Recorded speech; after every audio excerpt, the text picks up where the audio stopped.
வணக்கம். ஏ சீதாராமன், தமிழ்நாடு ஐடி விடுதி உரிமையாளர்கள் நலச் சங்கம்.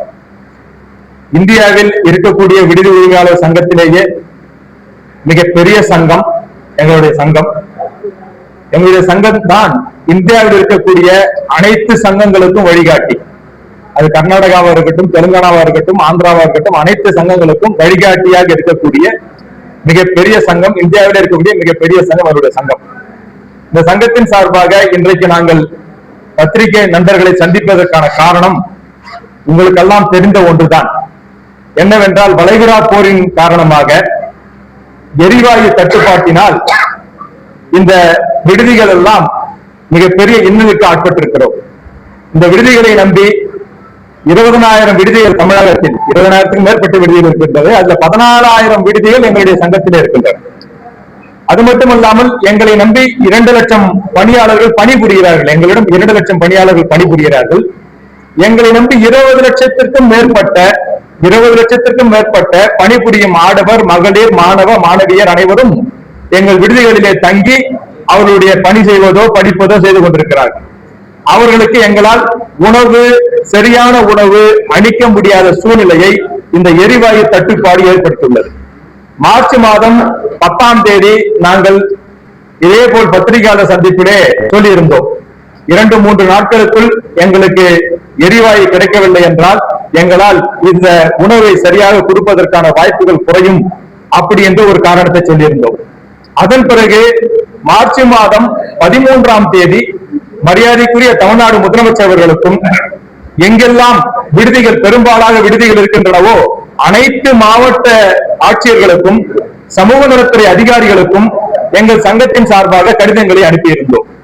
இப்பொழுது என்ன நடந்திருக்கிறது என்றால், எங்களுக்கு மிகப்பெரிய ஐயம் ஏற்பட்டிருக்கிறது. எரிவாயு உண்மையிலேயே தட்டுப்பாடு ஏற்பட்டிருக்கிறதா, அல்லது பதுக்கப்பட்டிருக்கிறதா, அல்லது கள்ளச்சந்தையில் விற்கப்படுகிறதா? இதற்கு ஒரு காரணம் உண்டு.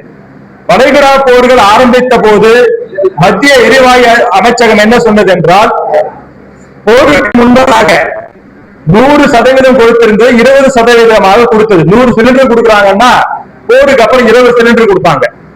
அதுக்கப்புறம் அது 50 சிலிண்டராக, நம்ம சிலிண்டர் கால்குலேஷன் நான் சொல்றேன், 50% உயர்த்தினார்கள்.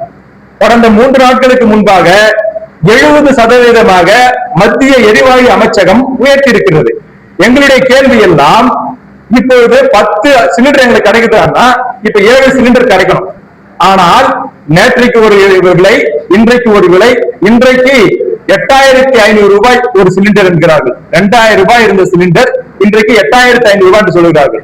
அப்படி என்றால் சிலிண்டர் இருக்கிறது, எரிவாயு இருக்கிறது, எங்கே இருக்கிறது, யார் வைத்திருக்கிறார்கள், எங்கே பதுக்கப்பட்டிருக்கிறது, ஏன் அதை விடுதி உரிமையாளருக்கு கொடுக்கப்படவில்லை?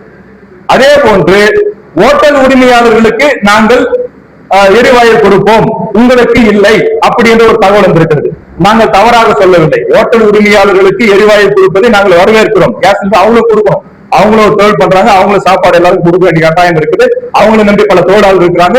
ஓட்டல் உரிமையாளர்களுக்கு எரிவாயு கொடுங்கள், நாங்கள் வேண்டாம் என்று சொல்லவில்லை. ஆனால் ஏன் விடுதிகளுக்கு எரிவாயு கொடுக்க மாட்டேன் என்கிறார்கள்? எரிவாயு கொடுக்கவில்லை.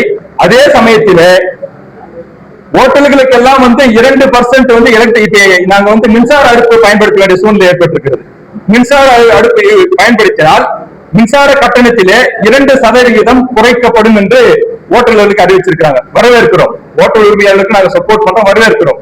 ஆனால் எங்களுக்கு 2025ஆம் ஆண்டு பிப்ரவரி மாதம் மேதகு நீதியரசர் கிருஷ்ண ராமசாமி அவர்கள் விடுதிகள் எல்லாம் டொமஸ்டிக் டோல்லிங் மாதிரி தான், டொமஸ்டிக் ஈபி தான் வாங்கணும் அப்படின்னு இருந்தது. அதையே இன்னும் அமல்படுத்தல, பரவாயில்லை. ஆனால் அதற்கான போராட்டம் இப்ப நாங்க பண்ண முடியாது. அட்லீஸ்ட் இப்ப நாங்க மின்சார அடுப்பு ஒரு பக்கம் பண்ணிட்டு இருக்கோம். அதையும் தாண்டி விறகு அடுப்புகளை நாங்கள் பயன்படுத்திக் கொண்டிருக்கின்றோம். விறகு அடுப்புகளை பயன்படுத்திக் கொண்டிருக்கும் போது இப்ப கமெண்ட்ல நிறைய கேள்வி சொல்லுவாங்க, அந்த காலத்துல விறகு அடுப்புல பயன்படுத்தினா நீங்க மட்டும் தான் விறகு அடுப்பு பயன்படுத்துறீங்கன்னு சொல்லிட்டு. 20-25 வருடங்களாக சமையல் கலைஞர்கள் கேஸ் அடுப்புக்கு பழகிட்டாங்க.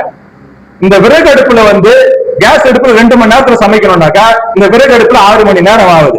6 மணி நேரம் இந்த சம்மர்ல, இந்த வெயில்ல அந்த சமையல் கலைஞர் அதை சமைத்தார் என்றால் அவருடைய உடல் என்ன ஆகும்? எல்லாருக்கும் டீஹைட்ரேஷன் வருது, வாட்டர் லெவல் குறையுது, ரொம்ப சங்கடத்தில் இருக்கிறாங்க. நாங்கள் எதிர்பார்க்கிற எங்கள் கோரிக்கைகள் என்னவென்றால், மத்திய அரசாங்கம் 70% நாங்கள் கேஸை கொடுத்து விட்டோம் என்கிறது. மாநில அரசாங்கம் நாங்கள் எல்லாமே பண்ணி கொடுப்போம்னு சொல்றாங்க. இவங்களுடைய எங்களுடைய சமூகத்திலிருந்து எங்களுக்கு கேட்கிறாங்க. ஆனால் எங்களுக்கு இதுவரை கேஸ் வரவில்லை. இந்த பத்திரிகையாளர் சந்திப்பின் சார்பாக நாங்கள் தமிழ்நாடு முதலமைச்சர் அவர்களுக்கும், தமிழ்நாடு சமூக நலத்துறை அமைச்சர் அவர்களுக்கும், தமிழ்நாடு சமூக நலத்துறை அதிகாரிகளுக்கும், மத்திய எரிவாயு அமைச்சகத்துக்கும், மத்திய எரிவாயு அமைச்சர் அவர்களுக்கும் தயவு செய்து 20 லட்சம் பிள்ளைகளின் வாழ்க்கை உணவு கொடுக்க முடியாமல் தத்தளிக்கின்ற இந்த விடுதி உரிமையாளர்களுக்கு ஒரு வழி செய்யுங்கள் என்று கோரிக்கை வைக்கின்றோம்.